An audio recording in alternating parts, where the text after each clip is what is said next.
திருச்சிற்றம்பலம். தென்னாடுடைய சிவனே போற்றி. ஏகம்பத்துரையந்தாய் போற்றி. காவாய் கனகத்திரளே போற்றி. அன்பர்களே, சைவ சித்தாந்தம் அப்படிங்கிற முறையில் சைவ நெறியிலிருந்து தோன்றிய இந்த தத்துவ ஞானத்திற்கு சைவ சித்தாந்தம் என்று பெயர். சைவம் அப்படின்னா சிவ சம்பந்தமானது, சமயம் என்றால் பக்குவப்படுத்துவது. எனவே சிவ சம்பந்தமான இந்த நெறி உயிர்களை பக்குவப்படுத்துகிற நெறிமுறைகளை சொல்வதனால இந்த நெறிக்கு சைவ நெறி என்று சொல்லப்பெறுகிறது. எனவே சித்தாந்தம் அப்படிங்கிற சொல்லுக்கு முடிந்த முடிவு என்று பெயர். உலகத்தில் பல முடிவுகள் உண்டு. அந்த முடிவுகள் மாற்றத்துக்குரியதாக இருக்கிறது. இந்த நூல், இந்த நெறி சொல்லுகின்ற முடிவு மாற்றமில்லாததாக நிற்பதனால இதற்கு முடிந்த முடிவு என்று சொல்லுகிறோம். எனவே சைவ சித்தாந்தம் என்றால் சிவனோடு சம்பந்தப்பட்ட முடிந்த முடிவுகளை சொல்லுகிற நூல்கள் என்று சொல்லப்பெறுவது. அப்படி சொல்லுகிற வகையில் பார்க்கும் பொழுது இறைவன் நமக்கு தந்திருக்கக்கூடிய கொடை என்று பார்த்தீங்கன்னா 2 வகையாக நூல் கொடுத்திருக்கிறார். வேதம் என்ற முறையில் 4 வேதமும், ஆகமம் என்ற முறையில் 28 ஆகமங்களையும் இறைவன் நமக்கு தந்திருக்கிறார். இது ஒரு வகையாக இருக்கிறது. இதே அந்த இறைவனுடைய பெருங்கருணை நம்முடைய தமிழகத்தில் அருளாளர்கள் என்று போற்றப்பெறுகின்ற திருமுறைகளை தந்திருக்கிற ஆசிரிய பெருமக்கள் வழியாக 12 திருமுறைகளையும், பிறகு சந்தானக்குறவர்கள் வழியாக 14 சாத்திரங்களையும் இறைவன் நமக்கு தந்திருக்கிறார். இப்போ இதை பற்றி ஒரு குறிப்பு என்ன அப்படின்னு பார்த்தீங்கன்னா, நம்முடைய தமிழகத்தில் முன்பு சொன்னது போல சங்க இலக்கியம் என்பது மிக தொன்மையானது. அவருடைய காலம் 2000 ஆண்டுக்கு முற்பட்டது அப்படின்னு ஒரு கணக்கு வைத்துக் கொள்கிறோம். அந்த சங்க இலக்கியம் வரை நம்முடைய நூல்கள் அந்த சங்க இலக்கியத்துக்குள்ளே என்னெல்லாம் காணப்பெறுகிறது என்று நீங்கள் பார்த்தீங்கன்னா 2ஆக பிரித்துக்குவாங்க. அகம் புறம் என்று 2ஆக பிரிச்சிருவாங்க.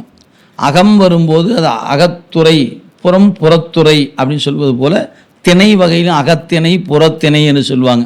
அப்போ அகம் என்று வரும்போது என்னெல்லாம் சொல்லப்பட்டது, புறம் என்று வரும்போது என்ன சொல்லப்பட்டது அப்படிங்கும்போது பாடான் திணை என்பது புறத்திணை என்பார்கள். அதாவது ஒரு அரசனுடைய அவனுடைய கொடை, அவனுடைய வீரம், இதையெல்லாம் பற்றி பேசுகிற பொழுது அது புறநிலையில் அமைஞ்சிடும். அவனுடைய காதல், அவனுடைய அன்பு, அவனுடைய இல்லறம் அப்படின்னு வரும்போது அகமாக அமைந்திடும். அப்போ நூல்களில் 2 வகையாக பிரித்து கொண்டார்கள், அகம் புறம். அதனால தான் அகநானூறு புறநானூறு என்று சொல்லப்பெறுவது. இப்படி சங்க இலக்கியத்துக்குள்ள காணப்படுகிற பாடல்களில் என்னெல்லாம் காணப்படுகிறது அப்படின்னு நீங்கள் பார்த்தீங்கன்னா எல்லா வகையான செய்தியும் சங்க இலக்கியத்தில் இருக்கிறது. ஒரு காதல், ஒரு தலைவன் தலைவி இடத்தில் இருக்கிற அன்பை காணணுமா, சங்க இலக்கியத்தில் இருக்கிறது. ஒரு கொடை அப்படின்னா எப்படிப்பட்ட கொடை கொடுத்திருக்கிறார்கள், சங்க இலக்கியத்தில் இருக்கிறது. அறம் சார்ந்த ஒரு நிலையில் அந்த அறத்தை எப்படி பேணி இருக்கிறார்கள், சங்க இலக்கியத்தில் இருக்கிறது. பக்தி சங்க இலக்கியத்தில் இருக்கிறது. இப்படி சங்க இலக்கியத்தை எடுத்துக்கொண்டால் அதில் வீரம் இருக்கிறது, காதல் இருக்கிறது, கொடை இருக்கிறது, பக்தி இருக்கிறது, அதற்குள் தத்துவ ஞானமும் இருக்கிறது. இந்த தத்துவ ஞானம் சொல்லும்போது இந்த சொல்லுக்கான பொருளை நாம் சற்று புரிந்து கொள்ள வேண்டும். தத்துவம் என்றால் உண்மை என்று பொருள், ஞானம் என்றால் அறிவு என்று பொருள். இப்போ தத்துவ ஞானம் என்ற சொல்லுக்கு உண்மை அறிவு என்று பொருள். தத்துவ ஞானம் அப்படின்னு சொன்னால் அது உண்மை அறிவு அப்படின்னு பேர்.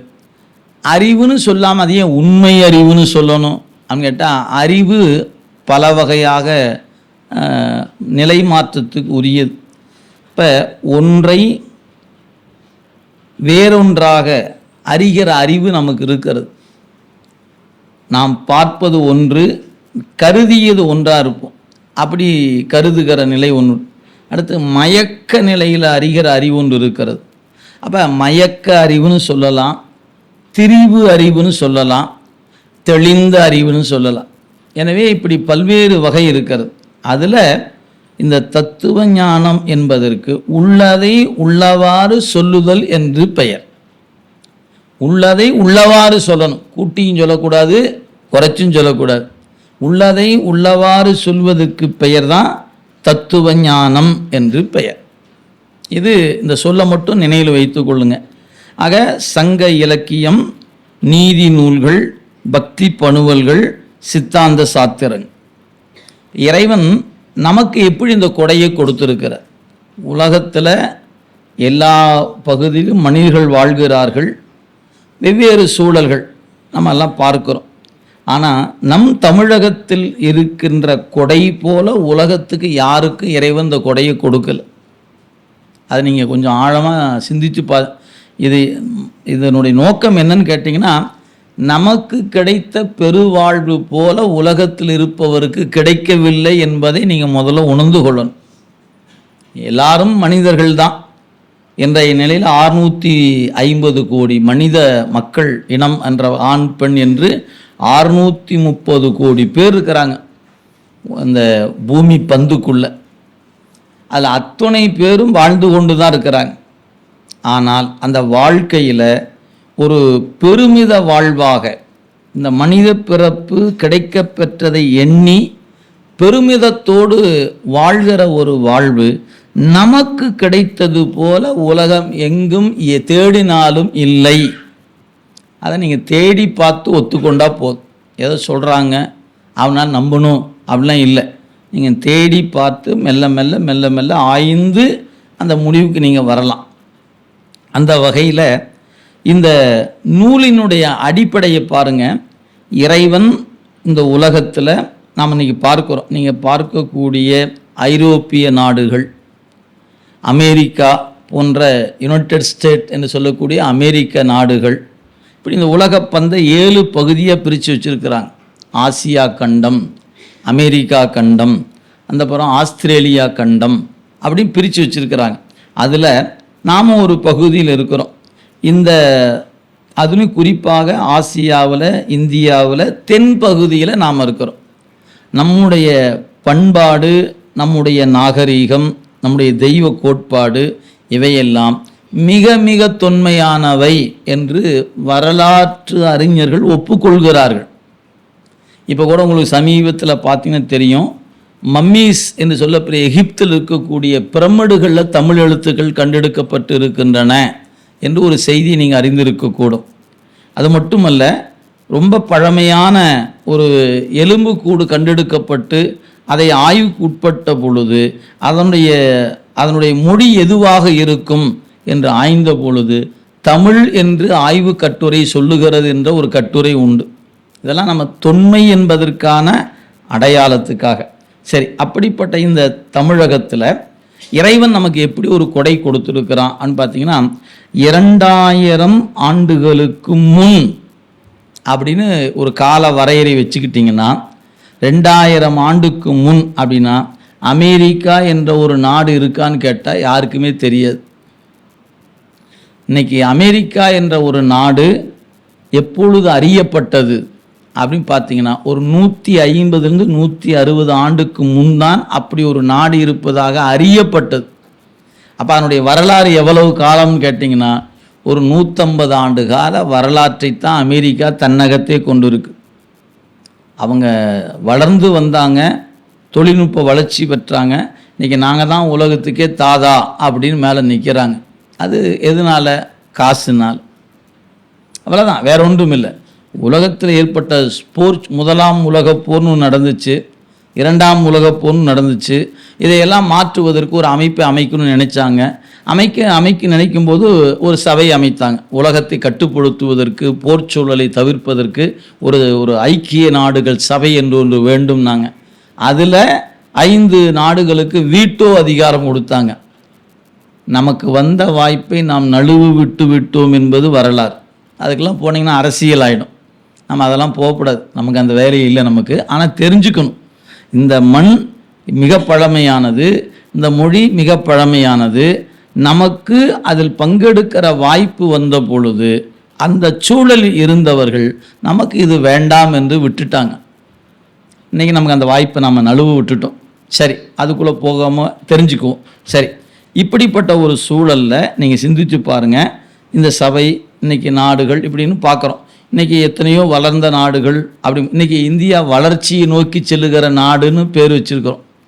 ஆனால் உண்மையிலேயே நீங்கள் புவியியல் அமைப்பும் சரி, வரலாற்றையும் படித்து பார்த்தீங்கன்னா, எனவே இந்த சூழல் நீங்கள் பார்க்குறோம். அப்போ நீங்கள் எதுக்கு நான் சொல்ல வரேன்னு கேட்டிங்கன்னா, உலகத்தில் பண்பாடுன்னா என்ன, நாகரீகம்னா என்ன, தெய்வம்னா என்ன, இப்படி ஒரு கேள்வி எழாத காலத்திலேயே பண்பாடு, நாகரீகம், மொழிக்கு இலக்கணத்தோடு வாழ்ந்த ஒரு இனம் தமிழ் என்கின்ற இனம். சும்மா நம்ம ஏதோ நேற்று பெய்த மழையில் இன்றைக்கி முளைச்சிருக்கிற காளான் போல் அப்படிலாம் இல்லை. ஒரு மிக தொன்மையான வரலாற்றுக்கு உரியவர்கள் நாம், தொன்மையான விடயத்துக்கு சொந்தக்காரர்கள் நாம் என்கிற நினைப்பு நம்ம நெஞ்சில் இருக்கும். எப்போவுமே நீங்கள் பிறரை மதிப்பதற்கு முன்னே நம்முடைய உயரம் என்னன்னு நமக்கு தெரியணும். முதல்ல அதுக்கு பேர் சுபக்கம்னு பேர். பிறரை பற்றி தெரிவதற்கு பரபக்கம்னு பேர். முதல்ல நான் யார், நாம் இருக்கிற சூழல் என்ன, நம்முடைய மொழி என்ன, நம்முடைய அடையாளம் என்ன, இதை நாம் தெரிந்து கொள்ளணும். இந்த தெரிந்துக்கிட்டால் தான் நம் உயரம் என்னன்னு நமக்கு தெரியும். இல்லைன்னா நம்ம நினச்சிருப்போம், அடுத்தடுத்த பார்த்து அது உயரமாக இருக்குது, இது உயரமாக இருக்குது, இது உயரமாக இருக்குது. அட, நீயே உயரமான இடத்துல தான் இருக்கிறன்னு தெரியாமல் இருக்கிறியான்னு அர்த்தம், வேறொன்றும் இல்லை. எனவே ஒரு பண்பாடு, நாகரீகம் இப்படி இருக்கக்கூடிய பகுதியில் பக்தி என்று எடுத்துக்கொண்டாலும் சரி, அல்லது தத்துவ ஞானம் என்று எடுத்துக்கொண்டாலும் சரிங்க, இலக்கண வகையாலும் சரி, மிக மிக பழமைக்கு சொந்தக்காரர்கள் நாம். இதில் சிவம் நமக்கு கொடுத்த கொடை என்ன? நம்மளை மட்டுமே இப்போ சுபக்கத்தை மட்டுமே சிந்திப்போம், பரபக்கத்தை விட்டுடலாம். நமக்கு எப்படி பெருமான் கொடுத்தாருன்னா, வெவ்வேறு காலங்கள் வாழ்ந்த புலவர்களை கொண்டு சங்க இலக்கியம் என்று ஒரு மிகப்பெரிய கொடையை நமக்கு தந்திருக்கிறான் இறைவன். அதற்குள் பல்வேறு வகையான விடயங்கள் உள்ளுக்குள்ளே பொதிந்து கிடக்கிறது. அதில் மிகுதியாக சொல்லப்பட்டவை எவை? அந்த நீங்கள் ஒவ்வொரு பார்வையில் பார்த்தீங்கன்னா அதில் ஒன்று பார்க்கலாம்.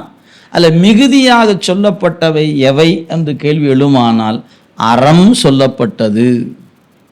அப்போ நீங்கள் சங்க இலக்கியம் அப்படின்னு எடுத்துக்கொண்டால் அதில் வீரம் இருக்கிறது, காதல் இருக்கிறது, கொடை இருக்கிறது, பக்தி இருக்கிறது. ஆம், இருக்கிறது. அதுக்கெல்லாம் அங்கங்கே பாட்டை எடுத்து காட்டலாம். ஆனால் மிகுதி என்று எடுத்துக்கொண்டால் அறம் வலியுறுத்தப்பட்டது. இது சங்க இலக்கியத்துக்கு நாம் ஒரு பார்வை வைத்துக்கொள்வோம். சங்க இலக்கியத்தில் மிகுதியாக இருப்பது அறம், அதுக்கு அடுத்த நிலையில் இருப்பது பக்தி, அதுக்கு அடுத்த நிலையில் இருப்பது தத்துவ ஞானம். இந்த மூணை மட்டுமே நாம் எடுத்துக்கொள்வோம். அதுக்கெல்லாம் வேறு இருக்கிற காதலோ கொடையோ வீரமோ அதுக்குள்ளே நாம் போகலை. ஏன்னா நம்ம தமிழ் படிக்கலை. நம்ம அப்படி தமிழ் படிக்கிற மாதிரி இருந்ததுன்னா அதை கொஞ்சம் புள்ள பூந்து பார்த்துட்டு வரலாம், எப்படிலாம் இருக்குது பாருங்கள். நமக்கு இப்போ இந்த துறை அதல்ல. நமக்கு வேண்டிய செய்தியான்னு நம்ம பார்க்குறோம். சரி, இப்படிப்பட்ட ஒரு பழமையான ஒரு அடிப்படை கொண்டிருக்கிற சங்க இலக்கியத்தில் அறம் மிகுதியாக இருக்கிறது. அதுக்கு அடுத்த நிலையில் பக்தி இருக்கிறது.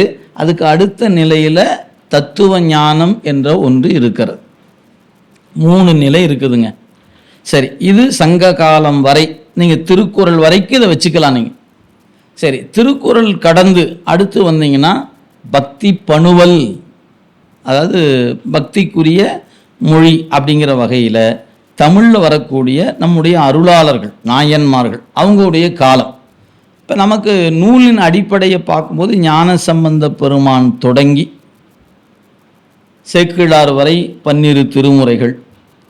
அவர் 12ஆம் நூற்றாண்டு, சேக்கிழாருடைய காலம் 12ஆம் நூற்றாண்டு, காரைக்கால் அம்மையார் காலம் 2ஆம் நூற்றாண்டு, திருமூல நாயனார் யோகம் இருந்ததே 3000 ஆண்டு, அவருடைய யோகத்துக்கான காலம் 3000 ஆண்டு. அப்போ அவர் எவ்வளோ சங்க காலத்திலேயே வந்துட்டாரா அப்படின்னு கேள்வி இருக்கிறது. அவருடைய காலம் 3000 ஆண்டு யோகம் இருந்திருக்கிறார் என்று அறியப்படுகிறது. சரி, அதுக்கு அடுத்து பார்த்தீங்கன்னா வேறு வேறு காலங்களில் வாழ்ந்த பெருமக்கள். 7ஆம் நூற்றாண்டில் ஞானசம்பந்தரும் நாவுக்கரசரும், 9ஆம் நூற்றாண்டில் சுந்தரமூர்த்தி சாமிகள், 10ஆம் நூற்றாண்டு வரும்போது நம்பியாண்டார் நம்பிகள் போன்ற 9ஆம் திருமுறை சொல்லப்பெறுகிற திருமாளிகை தேவர், ஐயடிகள் காடவர்கோன், இப்படி பல ஆசிரிய பெருமக்கள் நாயன்மார்களாகவும் திருமுறை ஆசிரியர்களாகவும் இருக்கக்கூடிய பேரு ஒரு சிலருக்கு அமைகிறது. அந்த வகையில் 12ஆம் நூற்றாண்டு சேக்கிழார் வந்தாச்சு. 13, 14, 15 அப்படின்னு அடுத்தடுத்து வரும் பொழுது வேறு வேறு அருளாளர்கள் இந்த மண்ணில் தோன்றிட்டாங்க. நீங்கள் வரலாற்றை பார்த்தீங்கன்னா தெரியும். தாயுமான சாமிகள், அருணகிரிநாதர், குமரகுருபரர், இப்படி அடுத்தடுத்து ஞான பரம்பரையில் இன்னைக்கு வரைக்கும், இந்த நிமிடம் வரைக்கும் ஞானிகள் அடுத்தடுத்து வந்து கொண்டே இருக்கிற ஒரு பெரிய பரம்பரை, ஒரு வரலாற்றை கொண்டிருக்கிற ஒரே ஒரு மொழி, ஒரு நெறி, சைவம் என்கிற நெறியும் தமிழ் என்கிற மொழியும் தான். அவ்வளோ பெரிய ஒரு நீண்ட பாரம்பரியம் நம்மகிட்ட இன்றைக்கும் இந்த மண்ணில் ஞானிகள் வாழ்ந்து கொண்டு இருக்கிறார்கள். ஆனால் நீங்கள் மற்ற நெறிகளில் அப்படி அடையாளத்தை காட்ட முடியாது, அவங்ககிட்ட அப்படி ஒரு சூழலை நீங்கள் பார்க்க முடியாது. ஆனால் நமக்கு அந்த ஒரு வாய்ப்பு இன்றும் அமைந்திருக்கிறது அப்படிங்கிறத நினைவில் வைத்து கொள்ளுங்கள். சரி, அப்படிப்பட்ட இந்த பகுதியை இப்போ 3ஆக பிரிச்சுக்கலாம். அதாவது அறம், பக்தி, தத்துவ ஞானம். இப்போ அறம் அப்படின்னு எடுத்துக்கொண்டால் எது அறம்? எளிமையாக புரிந்து கொள்ளணும் அப்படின்னு நினச்சிங்கன்னா அறத்தின் கூறுகள் நிரம்ப இருக்கின்றன. ஆனால் எளிமையாக சொல்லப்பட்டது என்னன்னு கேட்டால் ஈதல் அறம். அவ்வளோதான் அறம். இதை விட எளிமையாக யாரும் சொல்ல முடியாது. ஈதல் அறம் அப்படின்னு அர்த்தம் கொடுப்பது அறம். என்ன கொடுப்பது? அறம் என்றால் கொடுப்பது. எதை கொடுப்பது? உன்னிடத்தில் என்ன இருக்கிறதோ அதை கொடு, அது அறம். நீ இல்லாத ஒன்றை கொடுக்கணும்னு சொல்லி அறம் சொல்லலை, இருப்பதை கொடுப்பது அறம்னர். இந்த அறத்தை நம்ம ரொம்ப நம்மளை போல எளிமையாக உலகத்தில் ஒருத்தரும் சொல்லலை. எனவே எளிமையான முறையில் சொன்னாங்க, கொடுப்பது அறம். அப்படி கொடுப்பது எது கேட்கும்போது, உன்னிடத்தில் எது இருக்குதோ அதை கொடு. உன்னிடத்தில் ஒரு கலை இருக்குமானால் அதை பிறருக்கு கொடு. உன்னிடத்தில் வீரம் இருக்குமானால் அந்த வீரத்தை இன்னொருத்தருக்கு கற்றுக்கொடு. உன்னிடத்தில் பொருள் இருக்குமானால் பிறருக்கு கொடு. இப்படி உன்னிடத்தில் எது இருக்கிறதோ அதை நீ பிறருக்கு கொடுப்பது தான் அறம். இவ்வளோதாங்க எளிமையான முறை. அதுதான். அப்படி வரக்கூடிய அந்த அறத்தை அறிவுறுத்துகிற அந்த சங்க நூல்களில் நிறைய அறம் சொல்லப்படுகிறது.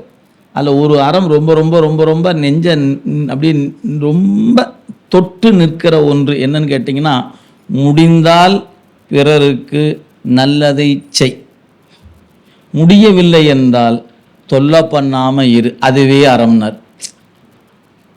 அறத்துக்கு ஈதல் அறம்னு ஒரே வரியில் சொன்னாங்க. கொஞ்சம் இன்னும் 2 வரியில் கொஞ்சம் சொல்லுங்களேன் அப்படின்னு கேட்டால், நல்லது செய்தல் ஆற்றீர் ஆயினும் அல்லது செய்தல் ஓம்புமின் அறம். முடிஞ்சா நல்லதை பண்ணு, முடியலையா ஒதுங்கி நின்றுக்க, அது அறம்னர். இப்போ நான் உங்களுக்கு முடிஞ்சா உங்களுக்கு உதவி பண்ணலாம், முடியலன்னு என்ன பண்ணணும்? அவர் பாடு சிவ சிவா நான் எட்டி நின்றுக்கிட்டா போதும். அதை விட்டு போட்டு நான் உங்களுக்கு உதவி பண்ணுறேங்கிற பேரில் எதையாவது ஒன்று பண்ணி வச்சுன்னா அது அறம் இல்லைங்க. அப்போ அறம் எப்படின்னு கேட்டால் கொடுப்பது அறம். இது ஒரு லைனில். 2 வரியில் சொல்லணும்னா, முடிந்தால் உதவி பண்ணு, முடியலன்னா ஒதுங்கி நின்றுகொள், அதுவே அறம். இப்படி எங்கேயாவது உலகத்தில் யாராவது சொல்லியிருக்காங்கன்னு கூகுளில் தேடுங்க. ஏன் நம்ம முன்ன மாதிரிலாம் கஷ்டம், முன்னேன்னா பயணம் மேற்கொண்டு தேடணும். இப்போ கூகுளை போட்டால் அதுவே சொல்லிட போகுது. இப்போலாம் நமக்கு தான் எல்லாம் எதுக்கு எடுத்தாலும் கூகுள் தானே. வண்டியில் இருக்கு பெட்ரோல் பங்கு எங்கே இருக்கு கேட்டால் கூகுள் சொல்லுது, சைவ உணவும் எங்கே இருக்கு கேட்டால் கூகுள் சொல்லுது, டீ கடை எங்கே இருக்கு கேட்டால் கூகுள் சொல்லுது. இது சம்சாரம் எங்கன்னு கேட்டால் மட்டும்தான் சொல்ல மாட்டேங்குது இல்லைங்களா? அதனால சொல்ல மாட்டேங்க. இன்னும் அப்டேட் ஏஐலாம் வந்துருச்சுன்னா உங்கள் டேட்டாலாம் கொடுத்து வச்சிங்கன்னா நாளைக்கு சாதகமே அதுவே சொல்லிவிடும், உனக்கு ஏற்ற வாழ்க்கை துணை இந்த ஊரில் தான் இருக்குது அப்படின்னு. டெக்னாலஜி வளர்ந்துச்சுன்னா ஃபோன்லேயே பார்த்துக்கலாம். ஜோசிகாருக்கு வேலை இல்லாமல் போயிடும் எதிர்காலத்தில். இன்றைக்கெல்லாம் வேலை இருக்குது, எதிர்காலத்தை அப்படி வந்தாலும் வரக்கூடும் அப்படின்னு நம்ம நினைவில் வச்சுக்குவோம். சரி, அதனால் இந்த தேடலில் பார்க்கும் பொழுது அறம் என்ற ஒன்றை இவ்வளவு எளிமையாக இந்த நூல் சொல்லியிருக்கிறது. இது அறத்தை பற்றிய சிந்தனை. சரி, சங்க இலக்கியத்தில் தெய்வத்தை பற்றிய குறிப்பு இருக்கிறதா அப்படின்னு கேட்டிங்கன்னா நிச்சயமாக இருக்கிறது. நூல் பாடுகிய அந்த புலவர்கள் கடவுள் வாழ்த்து பாடியிருக்கிறார்கள். அந்த கடவுள் வாழ்த்தில் சிவபெருமானை பற்றி பாடியிருக்கிறார்கள். சிவபெருமானை என்னன்னு சொல்லுது சங்க இலக்கியத்தில் ஒரு பாட்டு, ஆலமர் செல்வர் அப்படின்னு சொல்லுது. சிவபெருமானை சொல்லும்போது ஆலமர் செல்வர்னு சொல்றார். இன்னொரு பாட்டு நீலமா மணி மிடற்றன் கண்டம் கருத்தவன் சொல்லுது ஒரு பாட்டு. ஆலமர் செல்வர் என்று சொல்லுகிறார், கண்டம் கருத்தவன் என்று ஒரு பாட்டு சொல்லுகிறது, மாதொரு பாகன் ஒரு பாட்டு சொல்லுது. இதெல்லாம் எங்க இருக்குது? சங்க இலக்கியத்தில் இருக்குது. அன்னைக்கு இருந்த புலவர்கள் சிவபெருமானை அடையாள சொல்லுகிற பொழுது இந்த சொல் தொடர்களை பயன்படுத்தி இருக்கிறார்கள். அப்ப அவங்க பக்தியிலும் இருந்திருக்கிறார்கள் என்பதை கடவுள் வாழ்த்துன்னு பாடினாவே பக்தி தான். அதில் குறிப்பாக சிவபெருமானை பற்றி சொல்லுகிற பொழுது இவை நான் சொல்ல சும்மா பேருக்கு சொல்லியிருக்கிறேன், இன்னும் பல அடையாளங்கள் நூலில் சொல்லப்பட்டிருக்கிறது. எனவே கண்டம் கருத்தவன் என்கிற ஒரு நஞ்சை உண்ட கடவுள் என்றும், அம்மையை ஒரு பாகம் வாழ் இலை பாகத்து நூலிலை பாகன் என்று ஒரு பாட்டில் சொல்லும் பொழுது உமையை ஒரு கூறாக உடையவன் என்று மாதொரு பாகன் சொல்லப்பட்டு இருக்கிறது. ஆலமர் செல்வர், இன்னைக்கு நம்ம தட்சிணாமூர்த்திங்கிறமே, அவர் தான் ஆலமர் செல்வர். கல்லால் மரத்தின் கீழ் அமர்ந்திருக்கின்ற செல்வன் என்று இறைவனை குறித்திருக்கிறது சங்க இலக்கியம். அப்ப சங்க இலக்கியத்தில் அறம் சொல்லப்பட்டிருக்கிறது, பக்தியும் இருக்கிறது. அதே சங்க இலக்கியத்தில் தத்துவ ஞானமும் இருக்கிறது. தத்துவ ஞானத்துக்கு ஏதாவது ஒரு பாட்டு சொல்லுங்களேன் அப்படின்னு கருதுனா உங்களுக்கு எல்லாருக்கும் தெரிந்த பாடல் யாதும் ஊரே யாவரும் கேளீர். இந்த பாட்டு எல்லாருக்கும் நன்கு தெரிந்த பாட்டு. இந்த பாட்டில் முதல் அடி மட்டும்தான் இப்போ நம்ம சொல்லிருக்கோம், யாதும் ஊரே யாவரும் கேளீர். இந்த தொடர் ஐநா சபையில் நம்முடைய மேதகு முன்னாள் ஜனாதிபதி அவர்கள் அப்துல் கலாம் அவர்கள் தன்னுடைய உரையின் பொழுது பெருமிதத்தோடு குறித்த ஒரு தொடராக இருக்கிறது. அதுக்கு முன்னையும் பலரும் பேசியிருக்கிறாங்க. இருப்பினும் தமிழ் மண்ணிலிருந்து சென்று அந்த சபையில் இந்த வரிகளை முழக்கம் செய்தவர் நம்முடைய அப்துல் கலாம் அவர்கள். இன்றைய பிரதமர் பல இடங்களில் இந்த தொடரை தொட்டு காட்டுகிறார், நிறைய இடங்களில் சுட்டி காட்டியிருக்கிறார் என்பதை நாம் காண முடிகிறது. சரி, இப்போ அந்த வரிக்கு என்ன பொருள்? எல்லாரும் இந்த ஒரு வரியைத்தான் சொல்லுவாங்க. இந்த வரிக்கு அடுத்த ஒரு வரி இருக்கிறது, பெரும்பாலும் தொடமாட்டாங்க. ஒரு சிலர் அந்த வரியை தொடுவாங்க. அடுத்த வரி தான் தீதும் நன்றும் பிறதர வாரா, யாதும் ஊரே யாவரும் கேளீர் அப்படிங்கிற வரி பெரும்பாலும் இருக்கிறது. அதுக்கு அடுத்து பார்க்கும் பொழுது தீதும் நன்றும் பிறதர வாரா அப்படிங்கிற ஒரு தொடர் அடுத்த வரியாக இருக்கிறது. பெரும்பாலும் அதையும் பெரும்பாலும் சொல்ல மாட்டாங்க. ஏன் அப்படி சொல்ல வந்தால் அதுக்கு விளக்கம் சொல்லணுமே. தீதும் நன்றும் பிறதர வாரானா அதுக்கு விளக்கம் சொல்லணுமே. அப்படிங்கும்போது அங்கே என்ன வந்துடும்? இறை வந்துடும், வினைனா என்னன்னு வந்துடும், அப்புறம் அதை கொடுக்குற ஆள் ஒருத்தர் இருக்கிறாருன்னு வரும். இப்படி நிறைய சிக்கல் வந்துடும். அதனால் அவங்க என்ன பண்ணுவாங்கன்னா முதல் வரியோடு நிறுத்திக்குவாங்க. யாதும் ஊரே யாவரும் கேளீர்னு ஒருத்தர் சொன்னாரியா, எங்கள் பாட்டன் சொன்னாருன்றாங்க. யார்? கணியன் பூங்குன்றனார் சொன்னாரும்பாங்க. சரி, இப்போ அந்த வரிகளுக்கு உண்மையான பொருள் என்ன? நீங்கள் தான் ஆராய்ந்து பார்க்கணும். அந்த வரியினுடைய பொருள் யாதும் ஊரே அப்படின்னு என்ன பொருள்? எல்லா ஊரும் என்னுடைய ஊர் என்கிறது அந்த பாட்டு. யாதும் ஊரே, எல்லா ஊரும் என்னுடைய ஊர் தான் அப்படிங்கிறது. யாவரும் கேளீர், இந்த கேளீர் என்ற சொல்லுக்கு சுற்றம் என்று பொருள். அப்ப எல்லாரும் என்னுடைய சுற்றமே. அப்போ உலகம் எங்கும் பயணம் மேற்கொள்கிற பொழுது எல்லா ஊரும் என்னுடைய ஊர், அதே சமயத்தில் எல்லா மனிதர்களும் என்னுடைய உறவுகள் தான் அப்படின்னு சொல்லணும். அதான் வரியினுடைய நேர்பொருள். யாவரும் கேளீர், என்னுடைய சுற்றம்னு சொல்லிட்டார். இப்போ இந்த வரிக்கு நீங்கள் பொருள் காணும் பொழுது உபச்சாரமாக சும்மா பாடி வைப்பமேன்னு பாடிட்டாரா, இல்லை சத்தியமாக உண்மையை சொன்னாரா? எல்லா ஊரும் எப்படிங்க நம்ம ஊராகும்? ஏதோ பாட்டு பாருன்னு சொல்லி சும்மா பாடிட்டு போயிட்டாரோ கணியன் பூங்குன்றனார், அவங்க ஒரு கேள்வி இருக்கிறது. அது மாதிரி எல்லாரும் நம்ம உறவுங்கிறாரே, எது எப்படி எல்லாம் நம்ம உறவாகும் அப்படிங்கிற கேள்வி இருக்கிறது. இதை நீங்கள் புரிந்து கொள்ளணும்னா அங்கே கேள்விக்கு விடை இல்லை, அப்படியே பக்தி பணுவனுக்குள்ளே வரணும். வந்தீங்கன்னா நம்முடைய பட்டினத்து அடிகள் திருஞான சம்பந்தர் மீது ஒரு பாட்டு பாடியிருக்கிறார். அந்த பாட்டுக்குள்ள ஒரு செய்தி இருக்கிறது. அதில் என்ன குறிப்பு தரார் அப்படின்னு கேட்டிங்கன்னா, நான் பிறவாத நிலன் இல்லை, அந்த முறையில் இரவாத நிலனும் இல்லை. நான் பிறவாத நிலனும் இல்லை, அந்த அவ்வையின் இரவாத நிலனும் இல்லை. என்னை பெறாத உயிரும் இல்லை, நான் பெறாத உயிரும் இல்லை. நான் தின்னாத உயிரும் இல்லை, என்னை தின்னாத உயிரும் இல்லை அப்படின்னு ஒரு பாட்டு. என்னை தனித்தனி தாயாராக தந்தையாராக பெறாதவர் இல்லை, யானும் அவ்வகையில் எல்லா உயிருக்கும் தனித்தனி தாயாகவும் தந்தையாகவும் நான் இருந்திருக்கிறேன். என்னை தின்னாத உயிர் இல்லை, நான் தின்னாத உயிரும் இல்லை. இப்போ இந்த பட்டியல் போட்டு பார்த்தோம்னா தலை கிருகிருன்னு வந்துடும். ஏன்? எத்தனை கோடி மக்களோ அத்தனை கோடி மக்களுக்கு நான் தாயும் தந்தையுமா இருக்கிறேன்னா அத்தனை கோடி நான் பிறந்திருக்கேன்னு அர்த்தம். மனித இனத்துக்கு மட்டுமே. அவர் சொன்னது அப்படி சொல்லல, என்னை தின்னாத உயிரும் இல்லை, நான் தின்னாத உயிரும் இல்லை. நான் ஊர்வனில் தொடங்கி பறக்கிற வரைக்கும் எல்லாம் சாப்பிட்ருக்கிறேன்னா எத்தனை வகையோ அத்தனையும் சாப்பிட்ருக்கிறேன். அதெல்லாம் என்ன சாப்பிட்டுக்கணும்னா அத்தனை வகை பிறப்பு நான் பிறந்திருக்கணும்ல.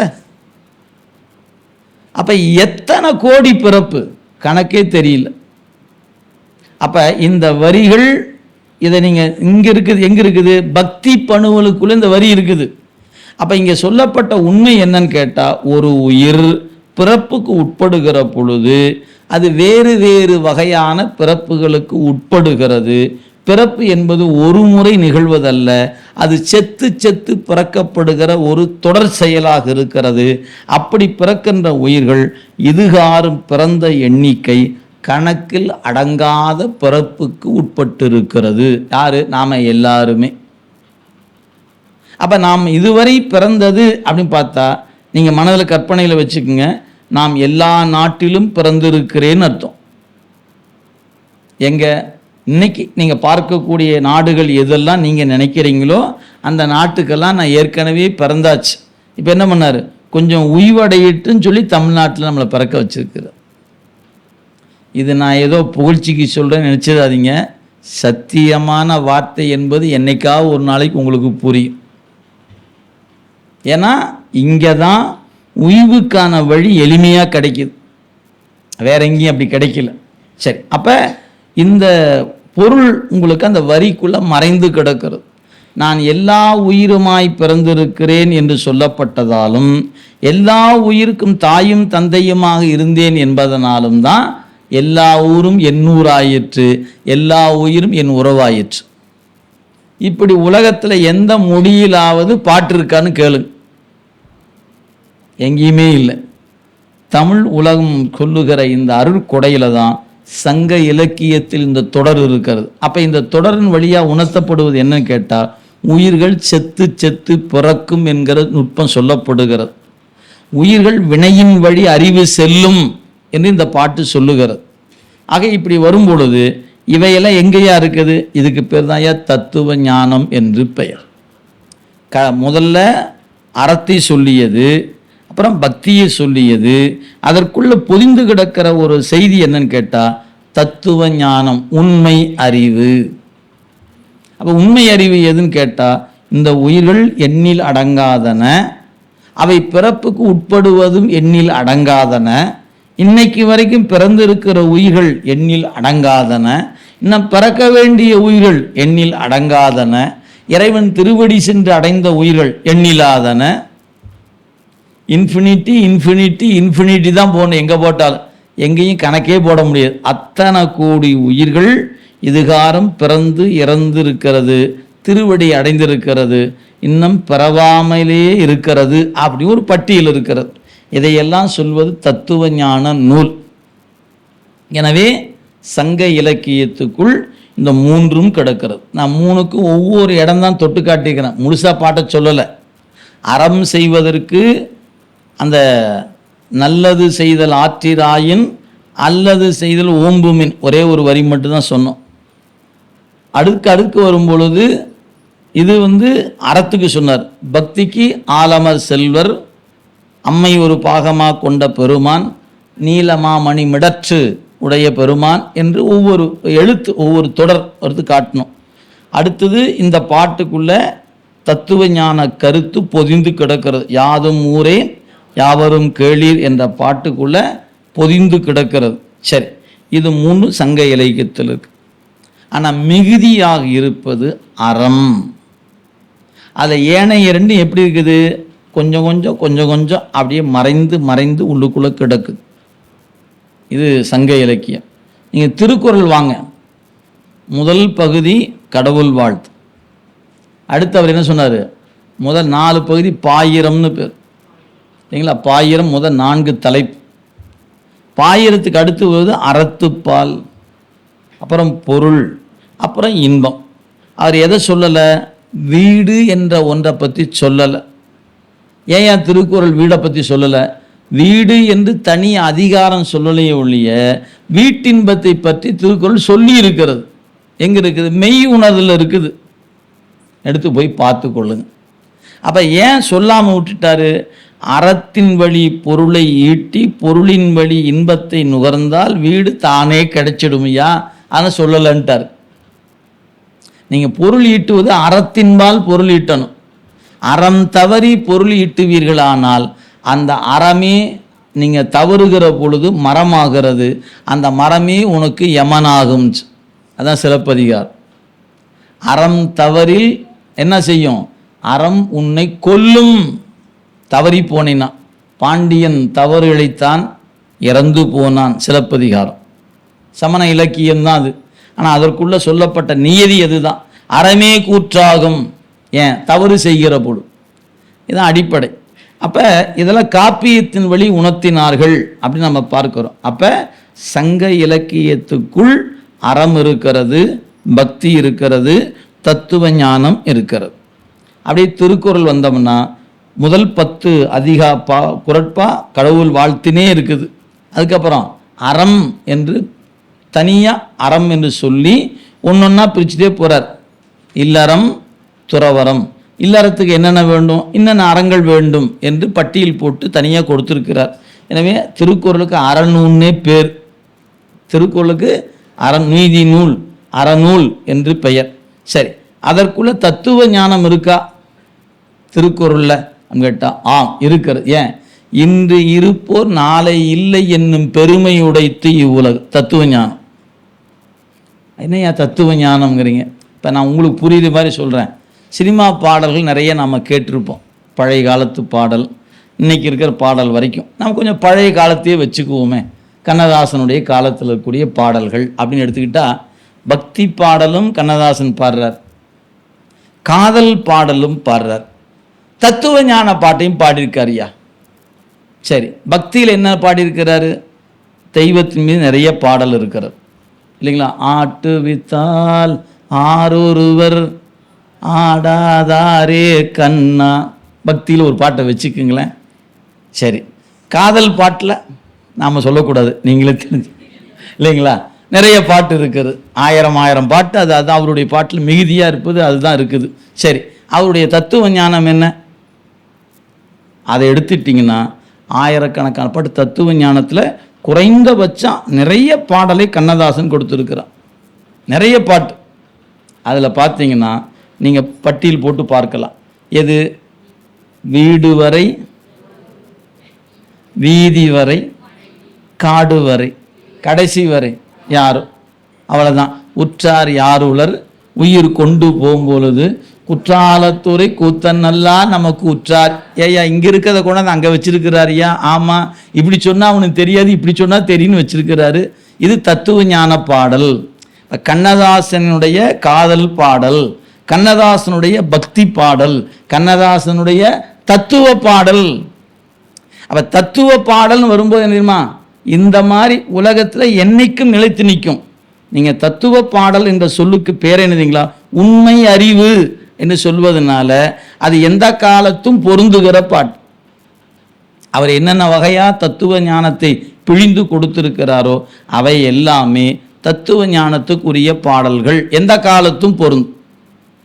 இப்படி ஒரு சினிமா கவிஞனிடத்திலேயே இத்தனையும் இருக்கும்னா நம்முடைய சங்க இலக்கியத்தில் இருக்காதா என்ன?